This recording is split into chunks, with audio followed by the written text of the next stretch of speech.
All right, welcome everybody. I think we're going to have a few people, I think 5 or 6 people said they're coming in late. I'm sure we're going to have people coming and going, coming online, coming in person. It's fine.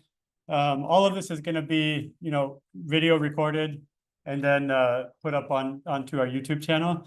So I just want to start. The Telegram is really your connection to this tutorial, right? So I put in the YouTube link, right? This YouTube link is good for all 5 weeks. So we'll use the same link every week. So I'm not going to upload a new link every week. Secondly, I just uploaded this week 1 syllabus. So this is you can go ahead and open this now on your computer. This is kind of a summary of the tasks that we're going to be doing today. It also has a lot of links in the syllabus. So I just want to show you that first. So I'll put these each week I'll upload a new syllabus. So you'll have 5 Google Docs at the end. Each one will have, and then I put the links at the top, right? So the most important links here are the Data Science Lab YouTube channel link. So if you click on that, this has, I think, 12 or 13 videos from earlier tutorials. So this Python 101, there are 5 videos, Python 102, 5 videos, Python 201. So the 101 is just a very basic Python, right? It's like primitive data types, lists and dictionaries, if statements, while loops, for loops, input and output. So Python 101 is kind of basic coding. And then Python 102 is kind of intermediate concept. So it's still Python. We're not talking about pandas. We're not talking about any other library. Can you guys still see my screen?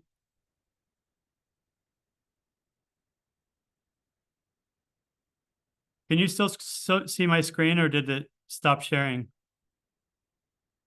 Stop sharing.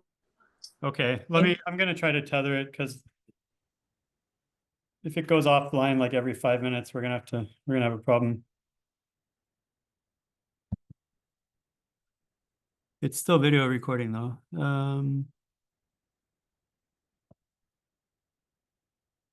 Okay, I'm gonna switch my Wi-Fi, so it'll go offline for just a second, but let's come back on right afterwards.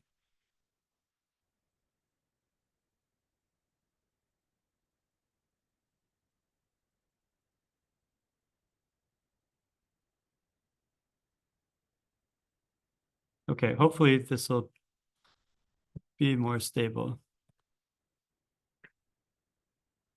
Can you see my screen now?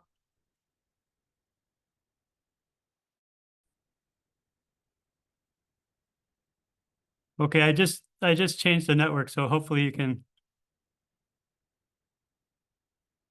Can you see my screen now? No, Yes. Okay, all right. So Yes. Okay, great. So, and then Python 201 is kind of introduction to pandas. And that's really what we're going to talk about this tutorial. These next 5 weeks are kind of like Python 201, but I'm expanding it a little bit, right? So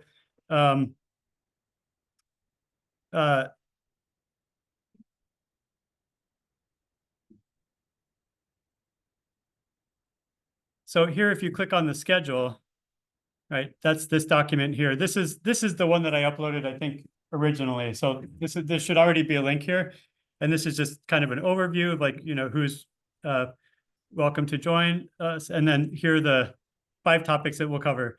So the goal of this tutorial, because I don't want your expectations to be too high, right? The goal of this tutorial is mostly data wrangling. Right? So today we're going to talk about file management and Google Colab and kind of getting up and started. And then the second and the third week, we will focus on data wrangling. This includes selecting rows, selecting columns, adding new variables, joining tables, aggregate functions, aggregate statistics, adding aggregate variables as covariates, kind of manipulating your data set, right? Different ways of manipulating the data set. And then we'll apply that in week 4, in session 4 with visualization, and then in week 5 with analysis. The emphasis here, though, is, when I ask you to do a visualization or some kind of analysis, it will not usually be on the original data set, right? And that's the point, right? You'll have the raw data, but to do the visualization, you might need to aggregate your data set across some different variables and then do the visualization on that, right? Or aggregate, add some extra variables, and then do the visualization, right? Or then do the analysis. So that's really the point, because in my experience, when I was taking statistics classes or, algorithms classes, the professor would give us very clean, beautiful data and then say, here, run a machine learning algorithm or run a logistic regression, or run a regression model. And as long as you have perfect, beautiful, perfectly formatted, beautiful data, that's not a problem. But if I give you messy data that's not in the unit of analysis that you need, and it doesn't have all the variables that you need, right, then it takes time to manipulate it and twist it and shape it and all that stuff. So those are really the skills I want to emphasize in this tutorial, are kind of twisting, manipulating, wrangling the data to the shape that you need it so that you can do nice visualizations and analysis, right? In terms of like more advanced analysis, you'll get that in other classes, right? You can get that in a statistics class, you can get it in a machine, AI tutorials or something, right? My goal is really basic. I just want to help you feel comfortable manipulating data.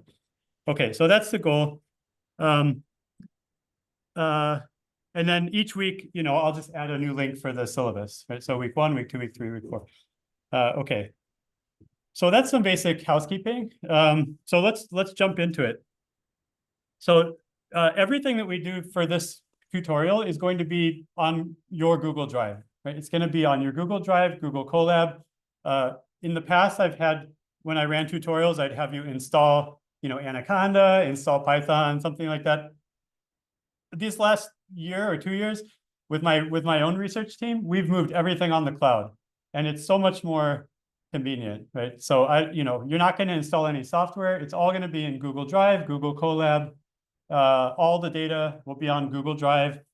Your scripts are going to be on Google Drive, right? And so today I just want to get you comfortable working in Google Drive, in Google Colab before we actually, start coding. So that's the goal today. Okay, so who has a Google account? All right, everybody's got a Gmail account, a Gmail email address. Okay, so if you've got a Gmail email address, you've got access to all of this already. Okay, who's uses their Google Drive kind of regularly? Okay, who's used Google Colab before? Okay, perfect. That's exactly where I want you. So let's do that. On your own computer, what I'd like you to do is, so if you haven't signed up for a Google account, do that, right? So first I want you to go into your Google Drive. Okay, so here's my Google Drive. I just created a clean account I'm using for this tutorial. So here's my Google Drive.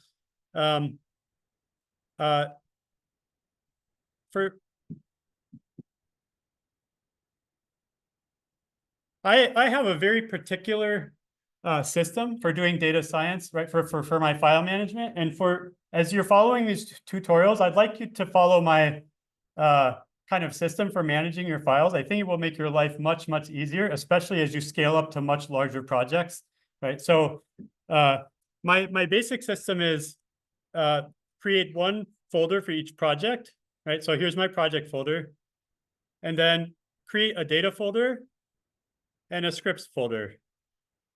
Okay, I know it seems, why do I have to create extra folders? Well, if you only have one data file and you only have one script, that's fine, right?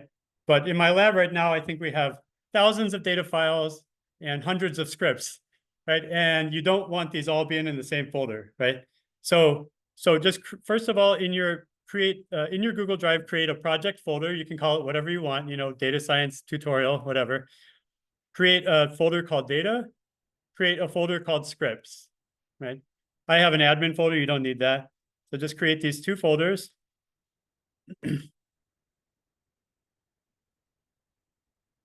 and then download the data and save it to your data subfolder. So let's see, the data, we'll do this a little bit. We'll do this in a minute. We'll come back to the data.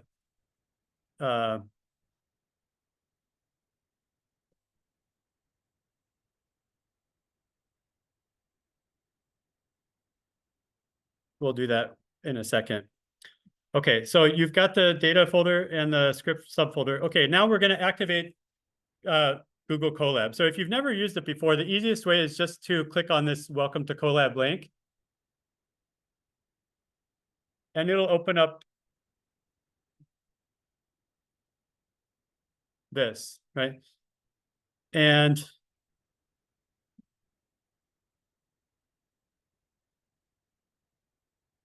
I make this disappear. Go away. So you can.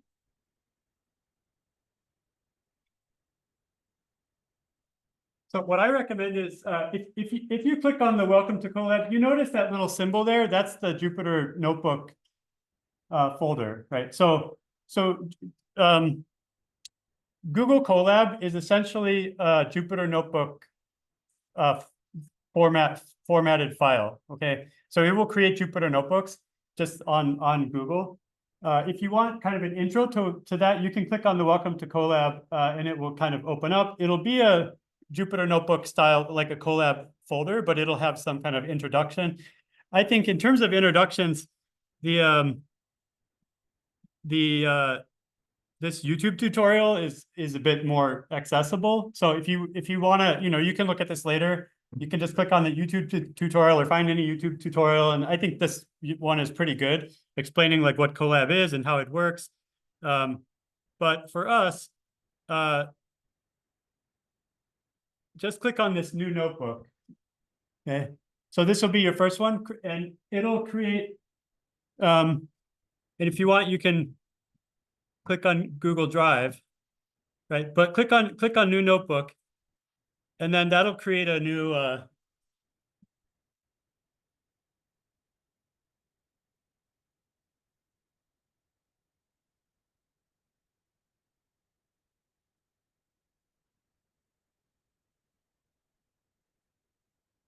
I have to make sure I'm in the right.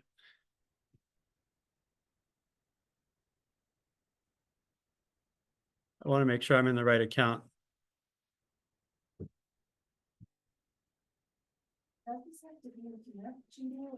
No, it can be any, doesn't have to be a KIMEP. Okay, so yeah, so just click a new notebook, and then I forget, how do I make this go away?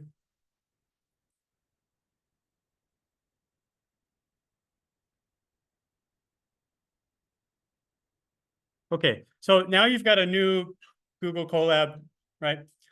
Okay, if I go to my if I go to my folder now, it created a a Colab Notebooks folder, right? And it colored it yellow.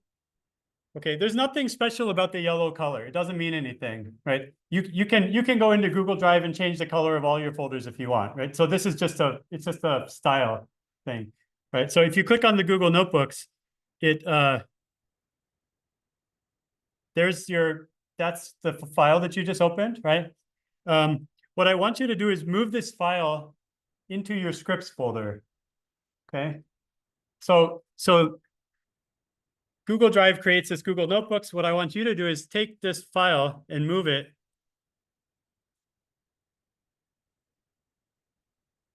into your scripts folder, okay? So just move it there, and that'll go away. And then just delete the Colab Notebooks folder, and you don't need it, right? So because you can create a Google Colab file in anywhere in your Google Drive, it doesn't matter, right? So now my in my scripts, there's my untitled one, right? That's the one that I just created. It's still open right here, right? That's that same file, it's open. But now it's saved in my scripts folder, which is where I want it, okay?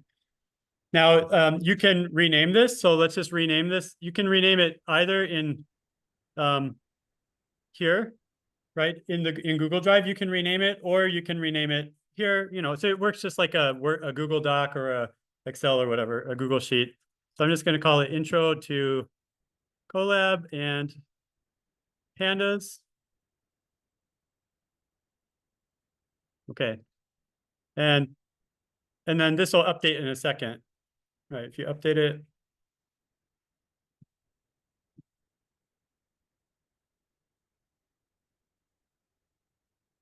That's my old one. Let's see, it's still, sometimes Google Drive is a little bit slow, but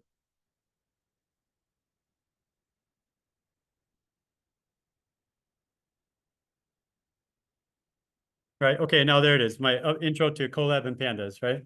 So this is what you should have. You should have a Google Colab file called intro to Colab and Pandas. It should be saved in your project folder in the scripts folder, right? So that's our kind of first few steps for Google Colab and file management. You can see, so this is essentially a Jupyter Notebooks folder. If you've ever used Jupyter Notebooks before, you're running Python. Python is already activated here. Okay, so if you start, running things, like you can type in Python code and start running it. There are 2 or 3 ways that you can run code if you right. So first, if you type in some code, you can click on this little arrow, right? You can click on the little arrow and it'll run it. If you're trying to run code and go to the next line, then just push Shift and Enter. Right. So Shift and Enter will run that line and then just create a new line, right, of code. Or if you want to run that line and stay in that line, you can push Command and Enter or Control and Enter, whatever, right? So that Colab tutorial kind of walks through like how to run it. There's also some stuff about runtime. Let's see.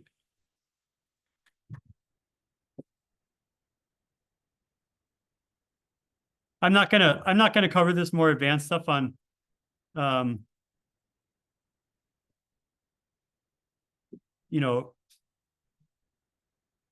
are all kinds of resources here. For example, like the tutorial will tell you that you can run it like all of this is running on Google Server, right? So anytime you click a command, it's sending it to Google Server, it's running it, and it's returning the output to you, right? So if you're running any like high performance AI function or something, you can actually choose like a GPU or a TPU, which is a more advanced, a much more like high speed kind of Google Server, but nothing that we're going to do requires that. So I'm not even gonna mention that here. Okay, so now you're in Python. The other good thing about this is Google Colab has already installed basically all the Python libraries you're ever going to use, right? So when you're running Python on your laptop, you might have to do pip install, pandas, pip install, whatever, right? Here, you rarely have to do pip, because anything that you're going to use like pandas, numpy, scikit, it's already there. So you can just type in the import the library, and boom, it'll pop up. So that's another advantage of Colab, is all the libraries that you're ever going to use are already installed, right, with the most up-to-date version. So okay, so I think we're good to go. So the next thing I want to do is annotate headers. So this is more about kind of housekeeping and just kind of making sure that you have your project file, you have your data folder, you have your scripts folder. Now inside of your code as well, you want to keep your code organized, right? You want to keep your code really clean and annotated. So the way that you do that notice here, there's code and text here. So if you click the text box, and then you can use these up and down arrows to move the blocks. So I want to move here's a text box. I can just say libraries and IO, right? And that will create text just like Jupyter Notebook, right? And so this is going to kind of create a header. But what I want you to do are I'm going to have you create like header 1, header 2, right? So that they're kind of nested. So to do that, you just put in a hashtag. So if you do one hashtag, that's going to be header 1. And then if you do 2 hashtags, that'll be kind of header 2, which is a little bit smaller, right? So here I just do libraries and IO, right? And now any code here, I can just like hit the code button a bunch of times, right? I got some code blocks here, and this is all my libraries. And so I'm going to import my libraries. I'm going to do my input output to bring my data in. And before I start actually coding, right? So this is just like proper annotation. So, and then today we're going to do, let's say, some pandas. You can see we're going to do some Python tasks, and then we're going to do some pandas tasks. So let's just create another block of text, a header called Python tasks. And then I'm going to hit code, just create some more code blocks, right? And now I'm going to create another text block called pandas tasks. And then, create some more text blocks. So now I've got 3 kind of headers, right? And the thing I like about Google Colab, I mean, Jupyter Notebooks has this too, but if you click over here on this upper left-hand corner, you see that. If you click on that, that will show you your headers, right? And so if you have a long script, and if you properly annotate with like header 1 and then header 2s inside of the header 1s, and even like header 3 or 4 like deep, you can easily navigate your code, right? So like, oh, I want to go to the pandas tasks, or I want to go to the Python tasks, or I want to go to the libraries, right? So if you create your headers kind of take the time to do it, it's actually really beneficial, right? Later, to keep it really clean. So, okay, so those are the headers. All right, so that's this first block of like Google Colab and file management. We've done that. I'm going to pause there and ask, do we have any questions about getting set up with Google Colab, getting your files open, kind of navigating the text blocks or the code blocks? Any questions so far? We haven't actually started coding yet, right? But any questions? I don't know, maybe the rest of the audience is okay with that, but it will be too tough. So you want me to redo it, or? Forward. So all of this is being recorded. So you can check out the video later, and you can run it on 0.5. You can watch it 10 times. Yeah. So I've got 90 minutes to get a bunch of content in. So it will be a little fast today, but you can always go back to the video, watch it as many times as you want, practice, run it in slower mode. Yeah. Any other questions?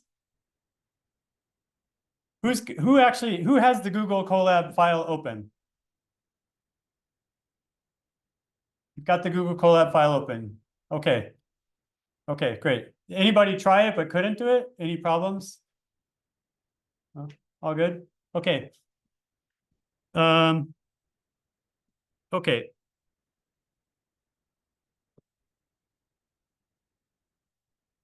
All right, so let's review some basic Python, okay? Again, this tutorial is not a Python tutorial, but I do want to kind of get our brains running in Python and show you, how to run the Python in Google Colab, and then we'll move on to pandas, right? So I have some basic Python tasks. I created some, I asked ChatGPT what I should share with you, and ChatGPT suggested maybe printing a greeting message. We could try that. Create a simple calculator. We can try that. Check even or odd. We can do this. List your favorite colors and guess the number game, right? So let's just do these.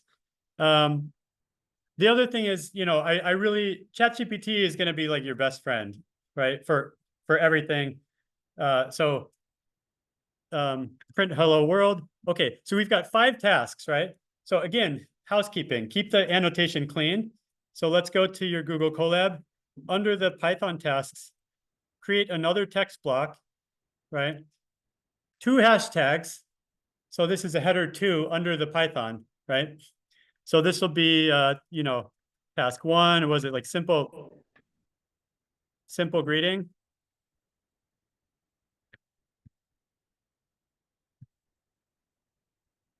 Okay, and then like skip a block of code or something and then put another text. What's the next task? Simple calculate. Oh, print a greeting message, simple calculator.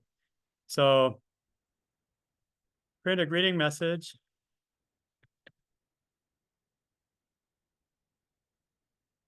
Two hashtags, right? Because that's going to indent it. What was it? Simple calculator.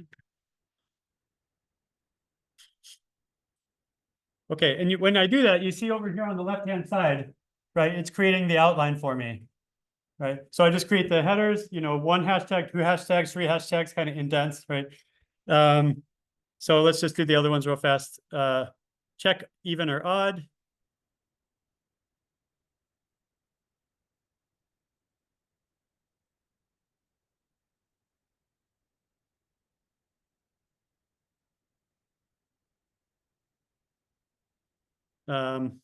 List of favorite colors.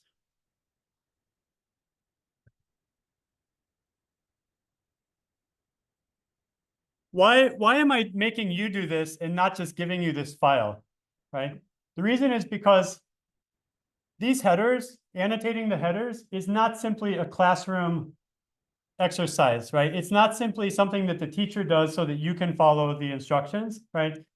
Like this is something I want you to do every time you code, right? This is not a pedagogical exercise purely, right? This is something that you should do every time you code, is to create the headers, the subheaders, so that your code is always organized, so that, you know, a year later when you go back to see your old code, you're like, what was I doing? I can't remember, right? So annotation is super important. I can't stress it enough. Okay, guess the number game.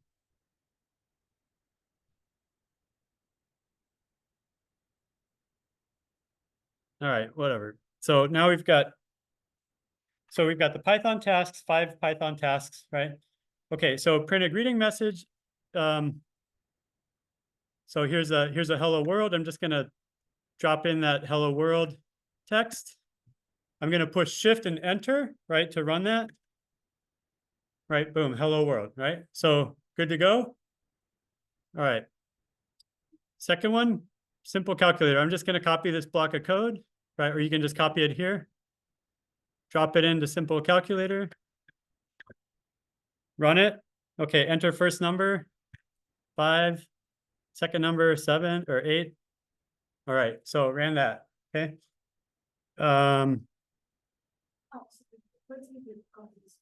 What's that? Yeah. So if you go to ChatGPT basic Python tasks, just click here on this link, and it'll take you to those 5 tasks. Yeah. And also again, I'm not going to cover like basic Python, right? But if you want to go over some basic Python, I've also put the link again here to the data science YouTube channel, right? And it's got those 10 videos about basic Python, right? And of course you can check other places. Like I also put links here to W3 schools. Like there are a lot of online, you know, resources for learning Python. These are just a couple that I've linked here. Okay. Check odd or even. So we're going to come back and modify these in a second. So right now I'm just cutting and pasting them and running them. Okay, check odd or even. So this code, you know, you put in a number, 8, and it tells you, is it odd or even, right? It's using if statements, if or else, and a modulo. Okay, list of favorite colors. Here is, so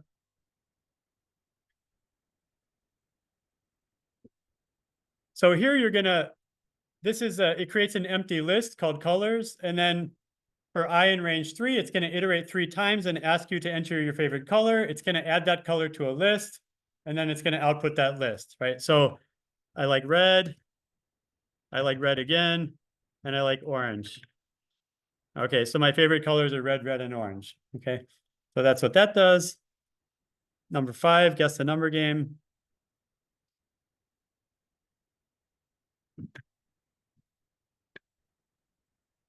Okay, guess a number between 1 and 10. 7. Too high. 6. Too high. 5. Too high. 3. Too low. 4. All right. Okay, so those are just five, little quick things. If if you don't understand what's going on in those, right, then here's a print statement, you're printing a string, here you're inputting two numbers and doing some basic addition and subtraction. Here you're using an if or else statement, right? You're checking if something is even using a modulo. Here you're creating a list and a for loop, right? Here you're using a while loop. So again, these are things, if you're not familiar with these, this is kind of basic Python stuff that you should go back and learn, right? What I want to do is modify a couple of these. So I want to go over a few Python tasks which are relevant to data science, right? So even though in data science, I'm mostly going to be using Python pandas, but you also have to use some basic Python sometimes, back and forth. So I want to review lists and functions a little bit. So with task one, the hello world task, I want to turn that into a function. I want to create a list of the words that you will enter, right, to print.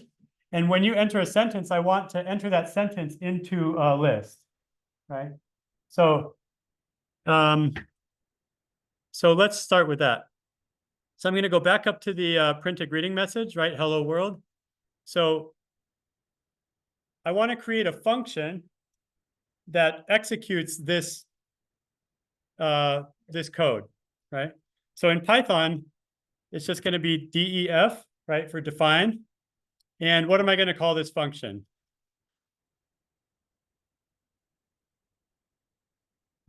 Print text, right? Whatever. Okay. Then I'm going to put in a string. I'm just going to call that s, right? I'm going to put a colon and then enter, and then whatever is going to go in that function. So what's going to go in that function is print s, and that's it. Okay. Okay. So then when you run that, okay, create some more code blocks. When you run that, it doesn't look like it's doing anything. All it's doing is instantiating the function, but it's not, it's not actually running the function. Right. So now I want to run the function. I'm going to type print text, and now I have to put in my string, right? So print text, I want to just put in the same string, hello world, right? So I'm just going to type in hello world, right? And now so all I've done is take this code here, print hello world, and I've nested it inside of a function, right? Called print text. Now I want to add a little something to this. So I'm going to make a list. It's kind of like the colors exercise down here, where they create an empty list and then they add colors to it, right? I want to create a sentence list. Okay. So I'm just creating an empty list called sentence list. And then every time that you run this function, right, and print out some sentence like hello world, I want to grab that sentence and put it in my list. Okay. So I'm going to do that by adding to the function here, right? So if you put in text s, I'm going to print it out, but I'm also going to append. I'm also going to append that text to the list, sentence list. Okay. So now let me run this. I've created sentence list and I've created the function, right? And now if I run print text hello world, it's still going to print hello world, right? But now if I print sentence list, your sentence is in there, right? So now I'm going to run it again. Hello KIMEP. Okay, hello KIMEP. And now when I run sentence list, it's added my sentence. Okay. So we can do this a few times, like hello coffee boom. I love coffee. What's another sentence I could say? Let it snow, let it snow, let it snow. Okay, so I've got 4 sentences in there, right? Yeah. Which one? Yours doesn't work. Should I copy the entire thing with? No, I think you need to run the first one. Oh. Yeah, you may have to run this part again. You can just run this, and then you have to type it, run print text each time and type in a different. You could actually, I mean, if you want, you could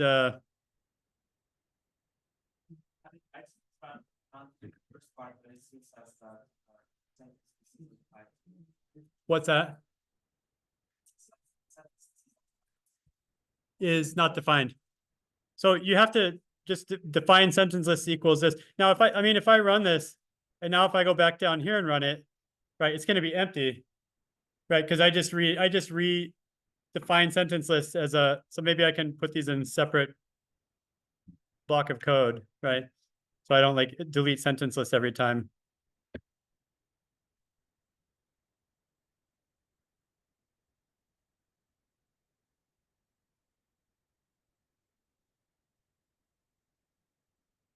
Okay, so I've got 3 sentences there now.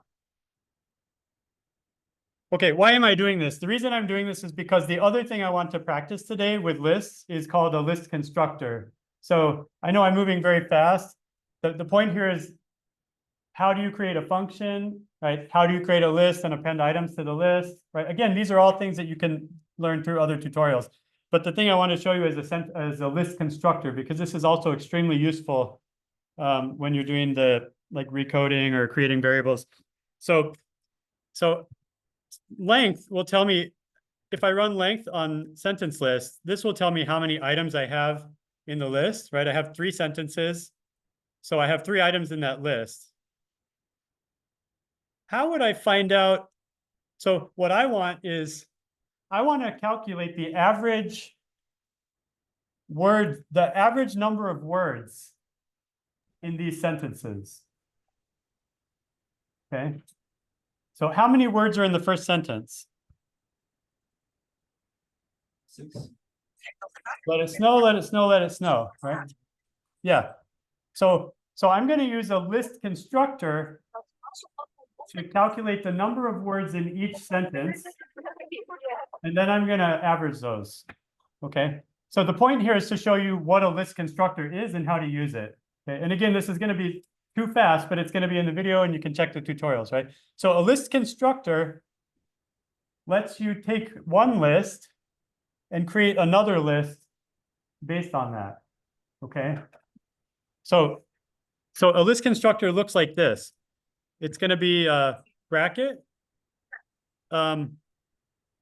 for E for E in here. Okay, so this is the basic structure of the list constructor, right? So the list constructor is taking another list. Here's sentence list. How many items in sentence list? 3, right? 3, what are the data types of those items? They're strings, right? So you've got 3 strings. Now for E in sentence list, so E is going to be the element in that list, right? For each element in sentence list, output E. Okay, so this is like the most basic constructor. What's this going to give me? It's going to give me the same list, right? It's like you got a list with 3 things. For each of those 3 things, give me back those 3 things, right? So that's trivial, right? That's nothing special. If I run this, it's going to give me the list, right? The cool thing about this is not normally what I want to do, right? Normally what I want to do is, for E in sentence list, I want to do something to that E. I want to do something to that, right? So the thing I want to do here is calculate the number of words in that string, right? So how could I, so this E lets me grab, one at a time, right? So the first E is going to be let it snow, let it snow, let it snow. That's a string. How can I calculate the number of words in that string? What's that? So it's just, if I give you a string,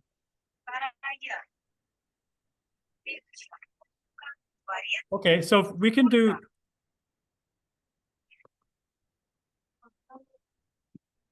So length E is gonna, let's run this. Length E, right? What's that telling me? That's the number of letters in each string. Okay, that's useful. That's interesting, right? But that's not the number of words. How would I get the number of words in a string? Split, perfect, right? What am I going to split on? Yeah, so if you split on a space, right, that's how we know that this is one word and this is another word. There's a space in between, right? So if I split on space, let's do that first and let's see what that gives us. Okay, so E dot split. Now E is a string, right? Because the items in the list are strings. So E is a string, so I can run the split function on E, and then I'm going to split on the quote with a space, right? So if I run that, that's not going to count how many words, but it's getting us closer there, right? So that just creates, if you split on a what do they call it? Yeah, I know. Yeah, the generic word for it is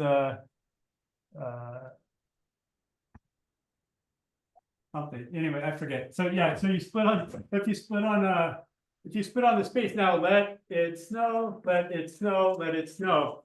Right. So that's a list. Now, how could I get the number of words from that sentence? You can do length, right? Because each of these is a list of where each item is the word. So if you do the length of that list, that'll give you the number of words in that sentence, right? So that's all in this so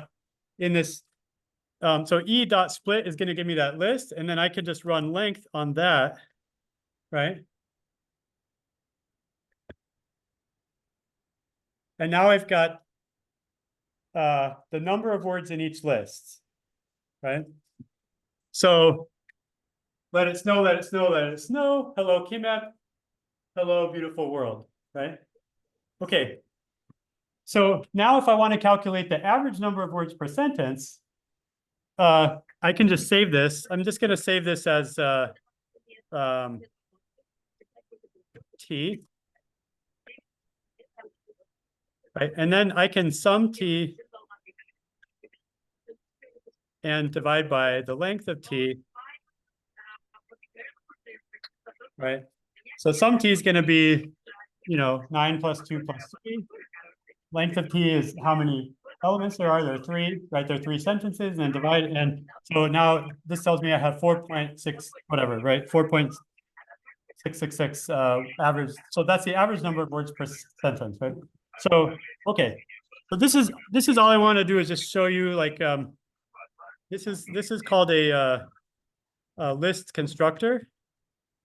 Right. So you've probably, if you played with Python before, you've probably played with lists, but not everybody has played with list constructors. So in the syllabus, there's if you go here to the W3 Schools tutorial, so W3 Schools has tutorials for HTML, CSS, JavaScript, everything, right? So here's the Python tutorial. If you go down to lists, dictionaries, right? If else statements, while loops. If you click here on lists, there's list comprehension. I kept calling it constructor. It's called a list comprehension. And this will show you, again, just like what we did, right? These are, it gives you some basic introduction to list comprehensions. So, sorry, so this is not a list, it's called list comprehension. Okay, so that's just one thing I want to introduce to you. What else in the syllabus? So we created a function, we created a list, we printed this, we add each printed statement to a list, and we use a list comprehension to calculate words per average words per sentence. Okay. All right. The next task I want to cover. So I'm going to do one more thing in Python, right? And then we'll move into Pandas. Okay. So the other thing I want to do in Pandas or in Python is dictionary. So who's used dictionaries before? Dictionaries. Okay, so dictionaries also, if you've used a JSON or an XML like structure, they're essentially the same data structure, right? It's a value key kind of a structure. So again, like W3 School has a good kind of basic introduction to the dictionaries here. I'm not going to, go into that, but dictionaries are very useful as well. So I'm going to use dictionaries on the task 4, the input color list. So if we go to task 4, okay, so here's my list of favorite colors, right? Mute. Sorry, guys, I gotta mute everybody. Can I mute? How do I mute?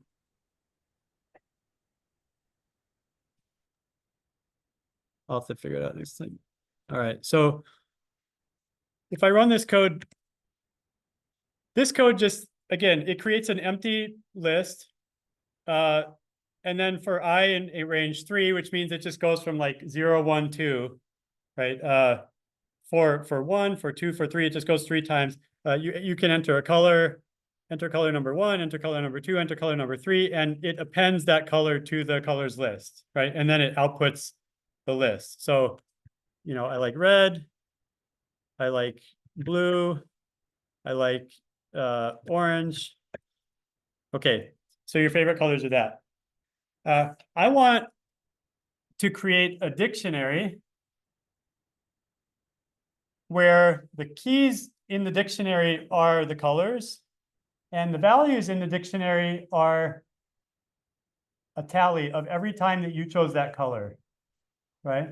So I want the dictionary to be a distribution to track a distribution of your favorite colors, okay?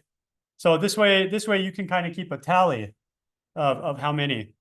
So I'm gonna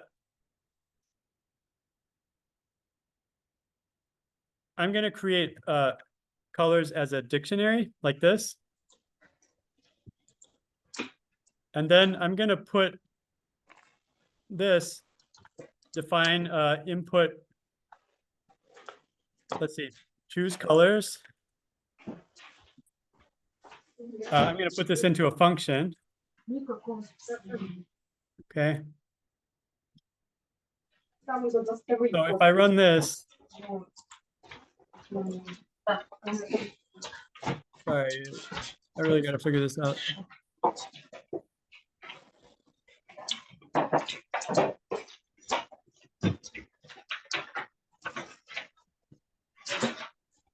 I haven't used Moodle in so long. You remember how to mute microphones?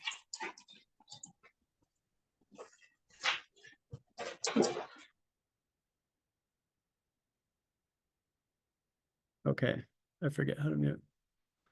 Okay, so this is so now I put that code in a function, right? So, and now if I run choose colors,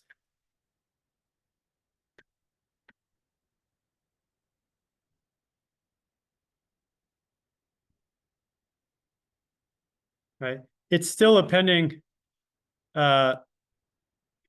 So I don't want this list. What I want is I want it to append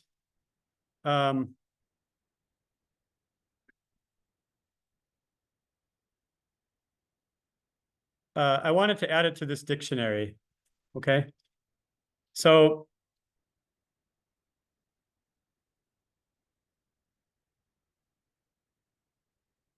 color is going to be, so first I have to check, like, is this color in the dictionary already, right? So how do I know in a dictionary, let's say, right now this dictionary has no values, right? So how can you check if red is a value in the dictionary, or sorry, is a key in the dictionary?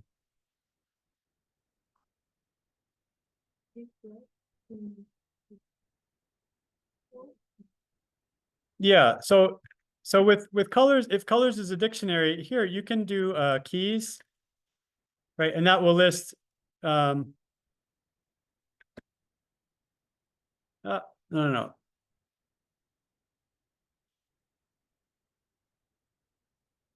Okay, right now there are no keys in there because it's empty, right? You can also calculate or print out the values. Also, there are no values, right? So these are empty right now. So if color in colors keys, right? Then, so here for a dictionary, you indicate key by using the square brackets, right? So if color is in keys, then whatever the value is, I just want to increment it, like add 1, right? So I'll just do plus equals 1.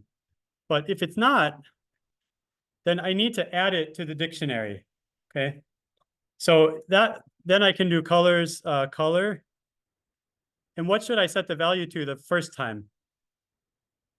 So, but it's only going to be added if somebody entered it. Yeah. So this code checks, is the color in my dictionary, yes or no?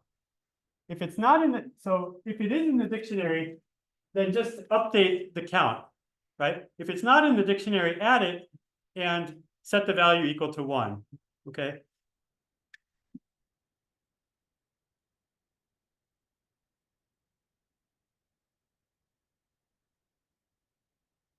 So actually I want to, yeah.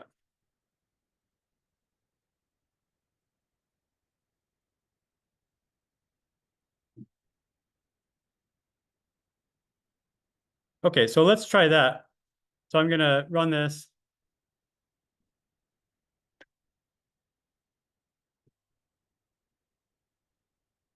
Okay, red, oops, uh-oh. Well, no error handling for this.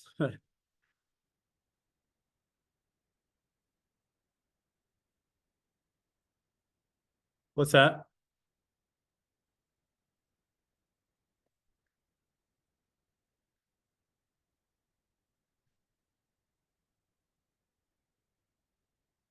Okay, so I commented out that print, right? So now let me look at colors. And now I've got that error in there, right? Red, blue, and green, right? Now if I go back, let's run it again. Blue, purple, and black. Now if I run colors, red is in there once, blue is now twice, right? Purple, green's still 1, purple is 1, black is 1, right? So I can run this as many times as I want, right? Orange, red, red.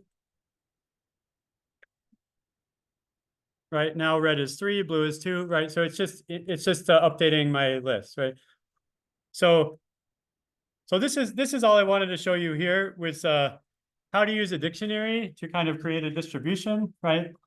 This is very helpful if you, let's say you're dealing with a corpus of text, right? Maybe you have 1,000 different articles and you're looking through one article and calculating some kind of statistics or calculating like word frequencies or something like this, right? So you have a dictionary and then, right, you can use this dictionary, for example, to create a distribution of words across articles or something like that, right? Or anything. So, okay, so this is mostly just to get our juices flowing, right? Like now we're familiar with using Pandas in Google Colab. We've talked about list comprehensions. We've talked about dictionaries. Again, like any kind of basic questions about Python that you have, like go to the tutorials, go to these links, right? So now let's actually jump into our data and jump into Python Pandas, right? So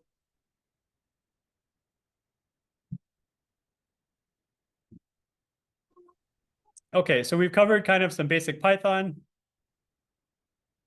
We haven't imported any libraries and we haven't accessed any data. So first, I think let's download and save the data to the data folder first.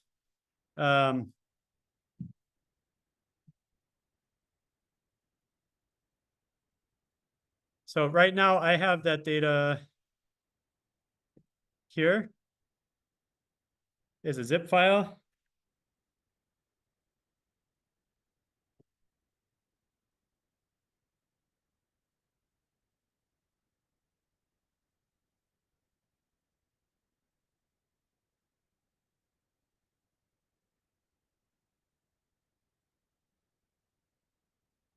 Okay, I'm just going to drop this in Telegram.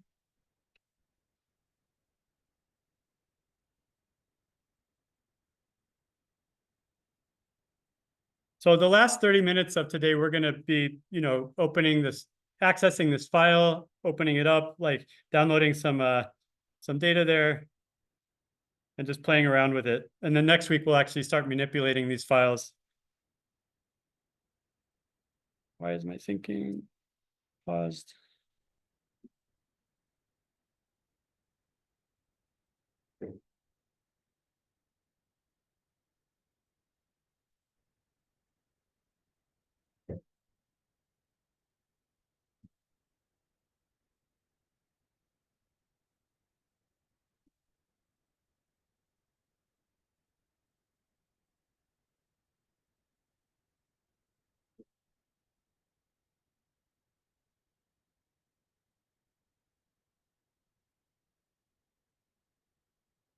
Okay, so I just shared that file with you in Telegram, right? So this is a zip file. You need to download that zip file. There are a couple of ways you can download the zip file and put it in your data folder, okay?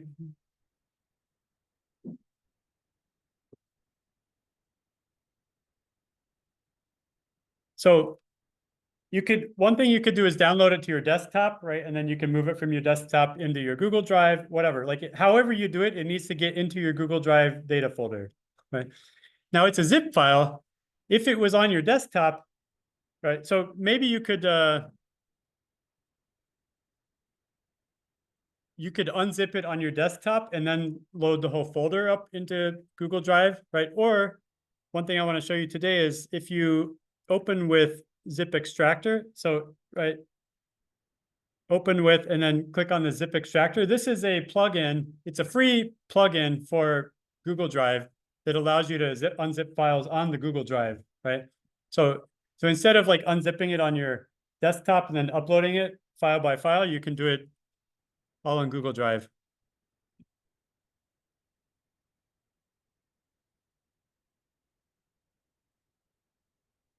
Authorize zip extractor.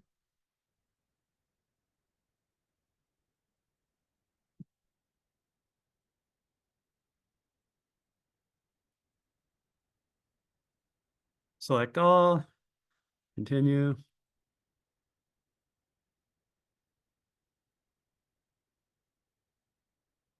All right, so extract to drive.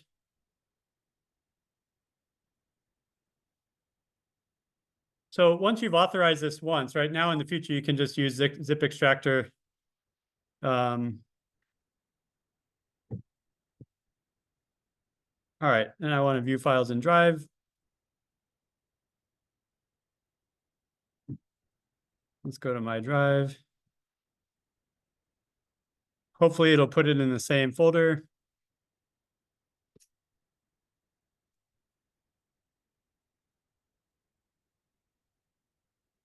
All right, so it's created a folder, right? KZ Ministries. And if you open it up, like all those files are there, right? They're Excel files. So this is the data we're going to use. I want to just briefly pause to introduce my research lab and like why we're using this kind of data, right? So my research lab is, we look at kind of organization of administrations of political organization. So this is my website and my team. I have team members in Taiwan, also former KIMEP students, Muhammad Jan, Dilbar, some former Erasmus Mundus students, and also some of my students in Taiwan. who are working on these projects. Our team uses this is my website, soljake.com. I'll drop that in the Telegram later. But just to show you like the kind of data that we're dealing with,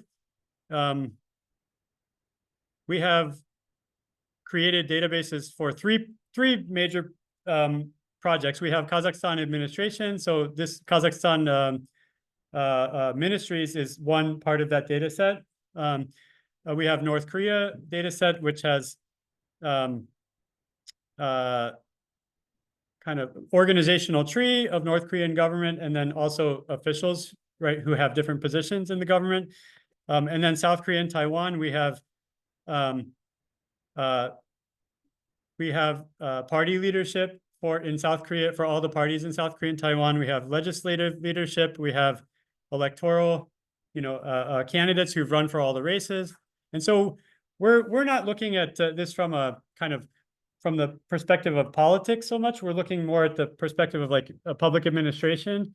For example, party leaders in South Korea, are they also politicians? Do they also hold legislative leadership positions, right? So we're kind of looking at overlaps in administration and like kind of political structure, political networks. So that's the structure of our data. So we just started to create this Kazakhstan data, and I think it's pretty cool to look at the ministries. So if you look at the KZ ministries file, this has a list, this has kind of metadata about each of the ministries, right? Just very basic data like, what's the name of the ministry? When was it created? When, all of these are current, I think. One of them is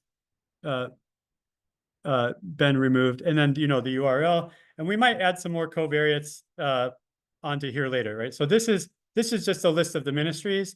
And then for each ministry, if you open up Ministry of Agriculture, we have, here's the ministry, and then we have the minister, the name, the position, the start date, the end date of their term, and their birth date, and some URL, either like where we found that information, right? So maybe a website, maybe Wikipedia, maybe a newspaper article, something like that, right? And so we have this all the way back to the 1990s. So, and for all the ministries, right? So this is the data that we're looking at. It's kind of administrative data. But, this is the kind of data, if you're working in a company or you have account data, right? It's very similar, right? You might have a list of people like in certain organizations or whatever. So this is the data we're going to be using. Okay, so today, all I want to do is open up this KZ Ministries data in Google Colab. Okay, so first of all, up here with the libraries, if you go to the top of your code with libraries and IO, you're going to need you need to give Google Colab permission to access your Google Drive. Okay, so that Google Colab is in your Google Drive, but right now you have not given Google Colab permission to go into your Google Drive and actually access folders like you would in a normal on your computer, right? So we'll just ChatGPT this, right? So Google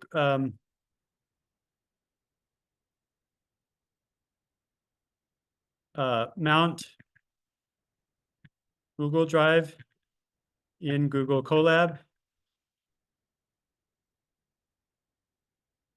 And this is it. This is all you need, is these 2 lines of code. So from Google Colab import drive. So this drive library here in Python is actually Google created library, right? So this drive is for Google Drive. And from the drive library, you're going to import from the Google.colab, from the Google.colab library, you're going to import drive, and then you're going to run drive.mount this content content or /content/drive, right? And that's going to tell Google Colab to open up, to allow you to access your Google Drive. Okay, so you copy those. So when you're doing Google data science in Google Colab, you'll have to include this code in every single file. Okay, at the top of every single file. Sorry, we can see your screen. Did it stop sharing? Yes. Okay, sharing. Can you see it now? No.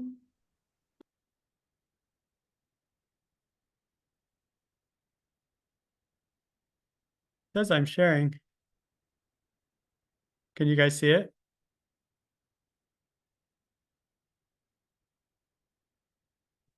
How about now?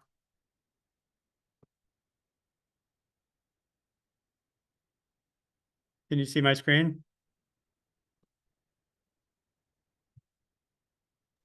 Yes, we can Okay, see. all right. Okay, so in the libraries in IO, I'm just going to paste that here, right?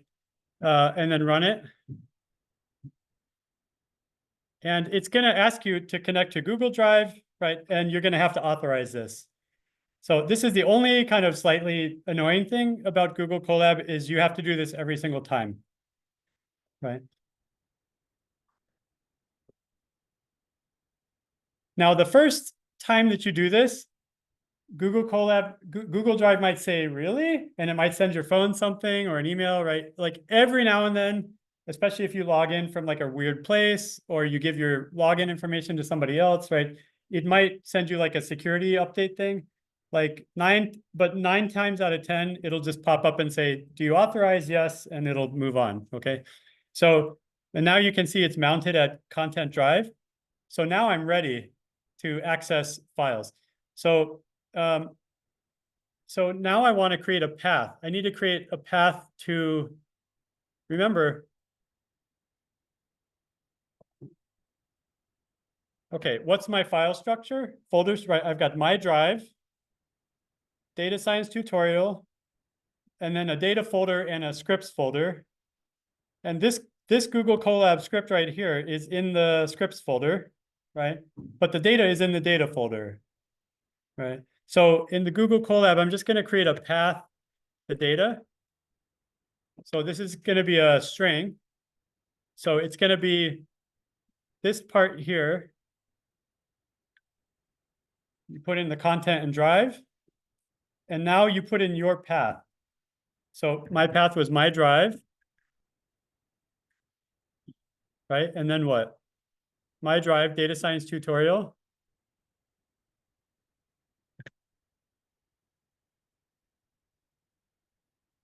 Right? And then I want to go, the data is going to be here in the data folder, right? And then in KZ Ministries. So it's going to be data, KZ Ministries. And put a slash at the end of that, right? Okay, now I run that. So that's just a string, right? So now if I run path data, that's just that, right? I don't know if you can do import. I don't know if you can do OS on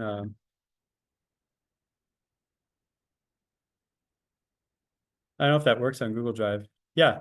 Okay. So if you do your import OS, right, just as if it was like your own computer, and then you do list os.list directory path data, this will tell you all the files that are in that folder, right? Okay.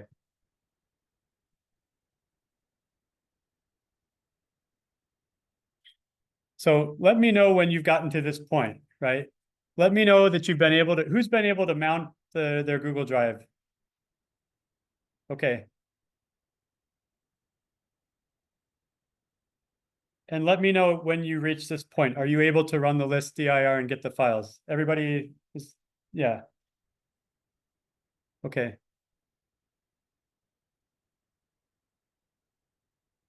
Now, if you have, again, like when our lab is working with data sets, we might be grabbing data from 4 different folders, right?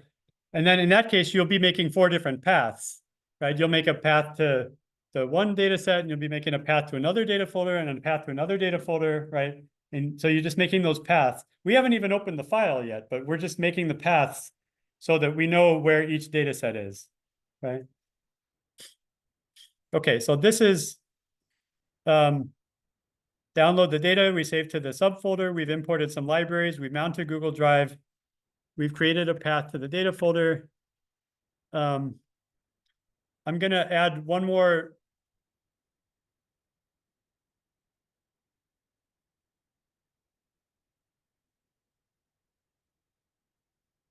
Here, maybe I'll move up my, I'm just gonna clean this up a little bit. So I'm gonna put the import OS, I'm gonna put import pandas, right? I'll leave this one here. So any other libraries that we need, we can just put at the top later, you know, NumPy, Sci, whatever we're gonna use later, Scikit. I'm just gonna run those. So now I've got pandas, I've got my OS, I've got my Google Drive, right? And I'm just gonna clean these up, delete some of these empty. Oops.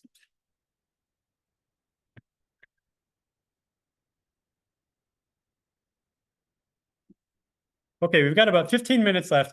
What I'm gonna do is now open up pandas, right? I'm gonna use pandas to read in that Excel file, one of those data files, and then we'll play with it a little bit, okay? Just to kind of get the juices flowing for pandas. So next week we'll be ready to roll with some proper pandas.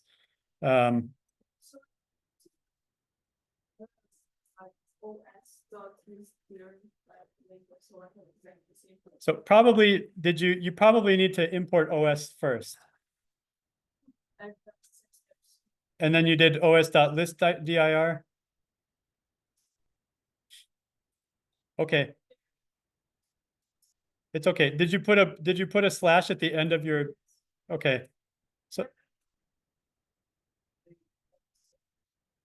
okay, all right. Sometimes, yeah, more often than not, for me, it's like I've made some kind of error in my path, right? But if not, like we can check it out. Yeah. Okay. So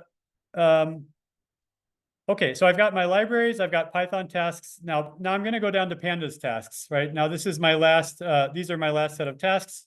I know we're kind of running on low energy right now. Like we've gone an hour and 15 minutes. We got 15 more minutes to go, right? Just, you know, maybe I'm going to stand up and, you know, I don't know, like do some arm circles or jumping jacks, just get the blood flowing. Okay, so some basic tasks. I want to, again, here's some ChatGPT recommendations. We're gonna open the data set. Maybe we'll create a new column. You know, maybe we'll create an indicator variable. We'll export our data to the data folder. Just something to get going, right? So, okay. So to open the new data set, I'm just going to call it dat, right, for the new data frame.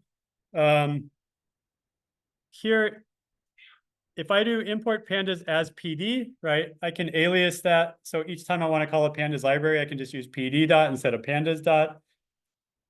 Right, so go ahead and alias that.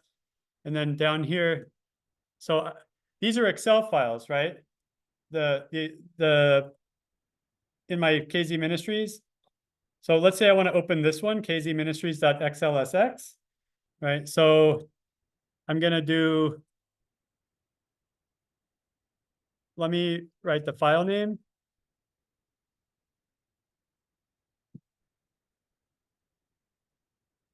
Right, so kz space ministries.xlsx is my file name.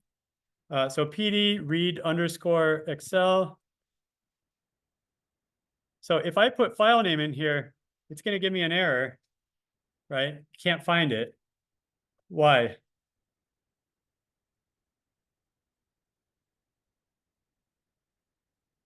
I'm reading Excel. That's the proper file name. Why can't pandas find my file? What's that? Yeah. Yeah. Because this file right here, this script is in the scripts folder. The file that I'm trying to find is over in the data KZ Ministries folder, right? But I already created a path for that right up here, this path data, right? So I'm just going to take path data.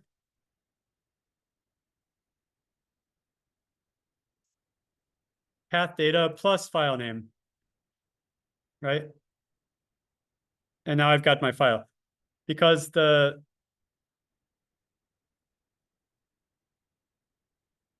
just to kind of,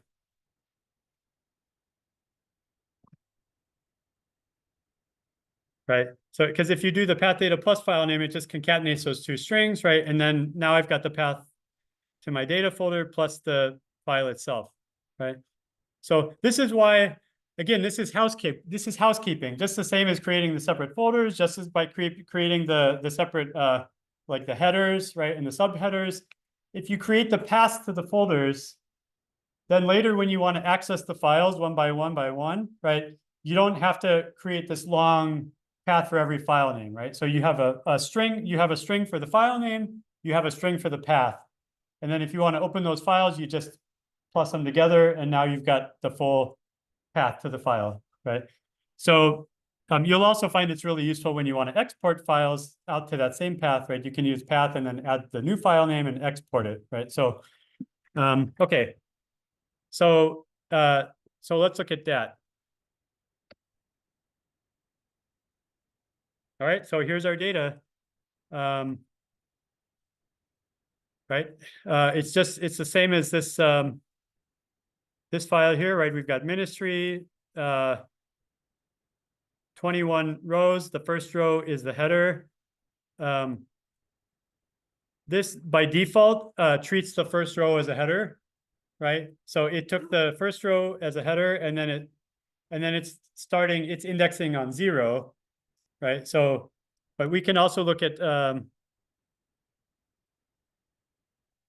dat.shape, right? So dat.shape is going to give us the shape of the data frame. So the first number 20 is the number of rows, right? Which is correct because although in Excel this is 21 rows, remember the first row is the header. So we've only got 20 rows of data, right? And then we've got 1, 2, 3, 4 columns, right? So you can verify with shape, you can see, is this the proper number of rows, the proper number of columns, right? Good to go. What else can we look at? So I've got some ChatGPT recommendations here if you want to open that up for so I just asked, like, what are some basic tasks in Pandas related to loading and inspecting data? So here it's recommending read CSV, but that's for a CSV file. We have an Excel file, so we use read Excel. View the first and the last rows. So you can do the head function or the tail function, right? So let's do dat head. So that's just going to give you the first 5 rows, right? But remember, Python indexes from 0, right? So it's 0, 1, 2, 3, 4, right? The first five rows. If you want more than that, you can do, if you want the first 7 rows, you can do head 7. It'll give you 7 rows, right? That was the same because it doesn't work. That which one?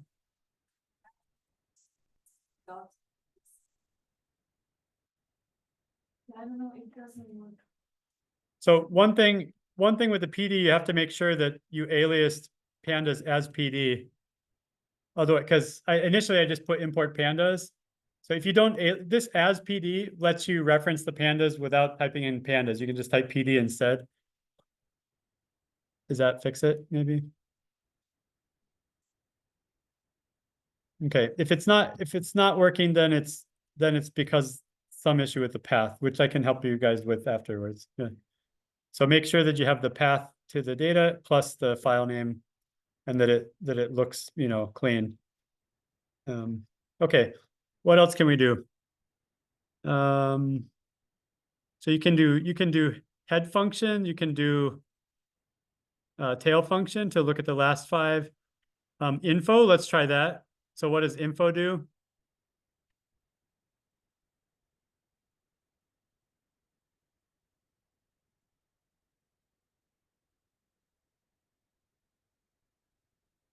Right, so this tells you like, so this tells you like the column number, the name of the column, non-null count. So this has 20, there are 20 entries. So for URL or notes, one of those rows is null, right? So this has 19 non-null, so one of those rows must be null. So let's go look at that real fast. yeah, you can tell this one right here, right? That last row has a null value, right? So one thing that's a little bit annoying about pandas, this data type, pandas data types are a little bit different than Python data types. Okay, so for example, common data types in Python will be like int, right? Integer, float, right? String or kit, right? So in pandas, you can kind of chat GPT this later. You can just ask like, what are the basic data types in pandas? So there's in pandas, you have like int 64 is like pandas version of int. There's float 64, which is pandas version of float. Object is pandas version of everything else, right? So pandas doesn't have a separate data type for strings. Okay. So almost all the data in here these are all strings, right? These are all strings. Even the numbers are strings. We read them in as strings. And so the data type in pandas is object. So because pandas basically treat string like a list-based object, right? Which a string is a list. It's a list of characters, right? But sometimes Python treats it as a separate data set or data type. Pandas says, oh, string, that's a list too, right? So any kind of list-based object, whether it's like a list or a dictionary, like pandas can handle really complex data types. You can put a list of lists of lists of lists in a pandas column, right? In a pandas cell. It's just going to call it an object. Like no matter how complicated the list structure is, it's just going to call it an object, including a string. So strings are objects too, right? So that's a little bit, that's just one thing you have to be aware of. So you can kind of are there any data types that we want to cast as so these are string, string, string, string. Okay, do we want to cast these years as integers, right? So this one, except for this one, the rest of these are integers. So again, if you go to read Excel pandas, if you look at the documentation, it's an optional here, data type, D type. It's a parameter like when you use Excel, when you use the read Excel function, you can give it a list of data type. Well, first of all, you can either say data type is object and it'll open them all as objects, or you can give a list of objects, for like if you have 4 columns and then you give it a list of like 4 data types and it'll say, okay, open the first one as an integer, open the second one as an object, open the third one as a float, right? So you can specify the data types when it opens it up. For my purposes, I just prefer opening everything up as an object in the beginning. And then that way I know like everything's a string. And if I need to convert it to an integer or a float later, I can tell it to convert the data type, right? So this is like moving back and forth between data types. It's problematic in any kind of data science, but it's equally problematic in pandas. So I just want you to know like what is an object data type. So strings are objects, lists are objects. Everything that's not like an integer or float is an object. Okay, what else? So let's just do one thing. I want to add a new column. So let's change these. Let's just make one indicator variable. In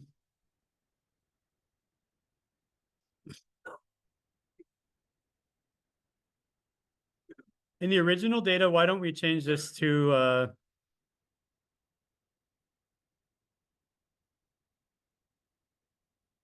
I'm just going to keep that as a note.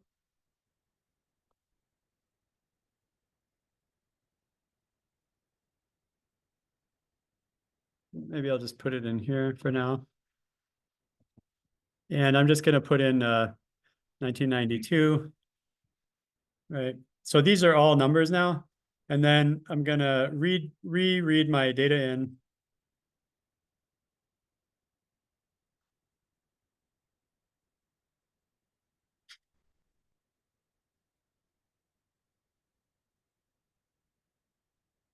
Okay, so it's still treating that date of ministry created as an object, right? So I want to, so I'm going to create a text. I want to create a second header, right, where any kind of manipulation I want to do to like change data types, format my variable. So I'm just going to call this like format data, right? Right, so this is going to be the first task under my Pandas task is to format the data, right? And I want to change, so that dot, what is it called? Date ministry created. Okay, it should update my.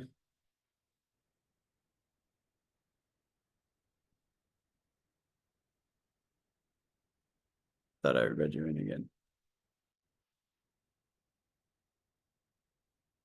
Why are you not being updated?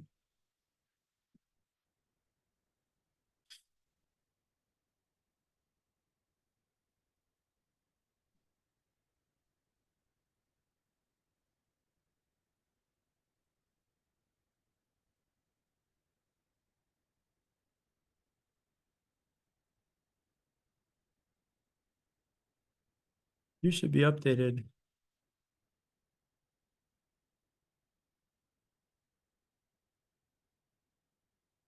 Okay, you know what? It's probably, yeah.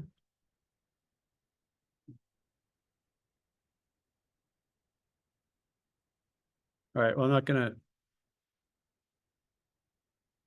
I can change it in here. Okay, so this one, let's see.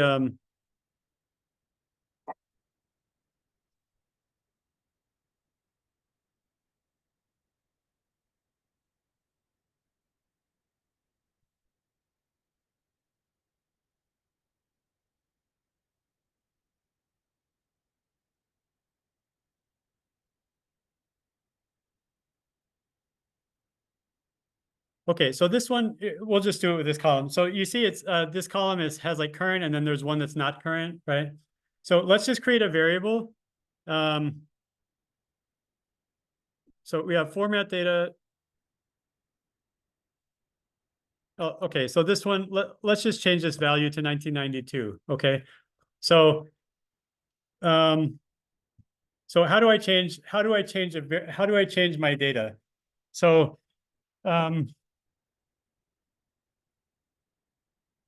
I think this is, we're getting into select and columns. I think this is better, something we can better save for next week.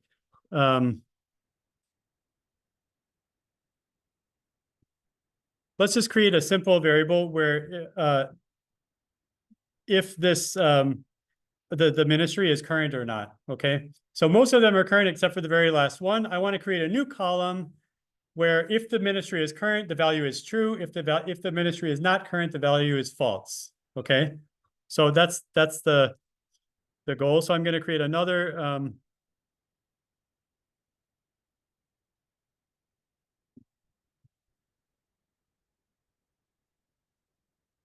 Okay, so I want to look at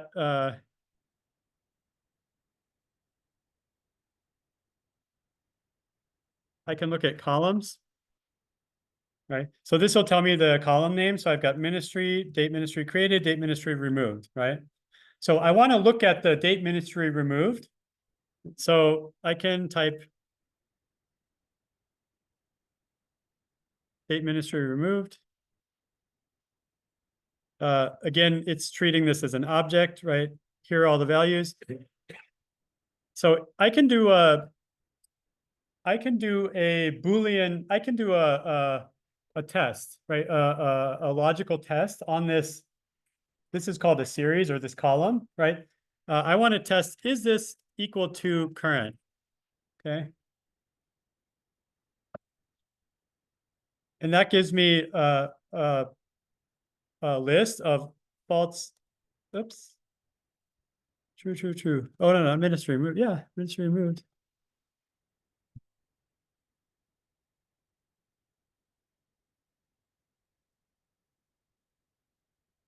Current.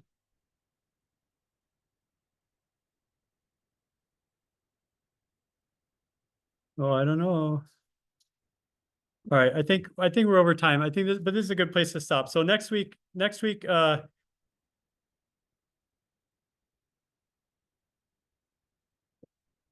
next week, we're gonna get into some, like, we're gonna deal with one table, right? So selecting rows, selecting columns, updating columns, creating new variables.